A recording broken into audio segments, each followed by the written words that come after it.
enhance my competence. See, let's say you want to run on the field, let's say you want to run a race, you want to run 100 meters. It is not running that you have to work on right now, you have to work on your legs and lungs and muscle and everything, isn't it so? So, if you want to become a great engineer, yes, definitely an institute like this is crucial on one level. But any number of people might have come here and gone, not all of them became great engineers.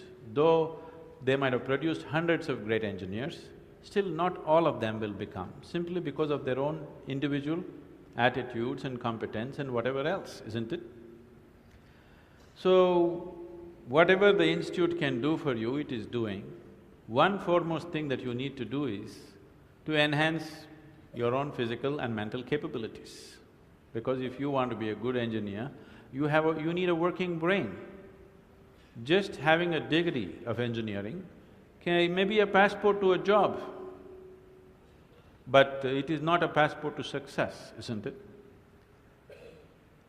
So to have a working brain, which the engineering degree will not freeze. Usually lots of degrees, when people acquire degrees, they freeze their brains. They think they can… now they have finished using it and now they can rest it for the rest of their lives. It is not so. This is only to enhance your capability. This is just an organized effort. A school, a college, an institute is just an organized effort towards that, because each individual cannot craft it for himself. That is why an institution. Otherwise, an institution has no other purpose. It is here to just organize that possibility of you striving to be of a certain competence.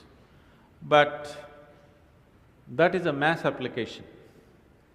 But as an individual, your most important thing is you as a human being, you are functioning at the fullest level. If that has to happen, there are other dimensions which one needs to explore. Unfortunately, though these sciences and technologies for inner well-being have been the mainstay of this culture for thousands of years, today we are largely losing it for various reasons, because we want to imitate somebody else. We don't want to imitate our grandfather Topi Wala anymore. We want to imitate the hat seller from another country. Because of that, we are losing those things, but we should not. We have to bring it back into our lives. This is very much a part of the way the culture itself is structured, that it is all about the human being. See, this is the only culture which talks about, which even an illiterate person in this culture is aware of, that you can actually evolve to another dimension of existence. Even if I go into a village and talk to an illiterate peasant who has not read anything, who doesn't know anything, who's not heard any of this stuff, even to him if I go, he will not ask me, give me a golden horse or something, he'll say, "Enakku mukti venum Swami." He's saying he wants ultimate liberation. Where did this fellow get this? Nowhere else on the planet this is possible. Nowhere else on this planet is it possible that an illiterate person is thinking that he can break his present dimension of existence and go to another place, whatever that place is. So, this was bred into our culture so deep, we should not lose it.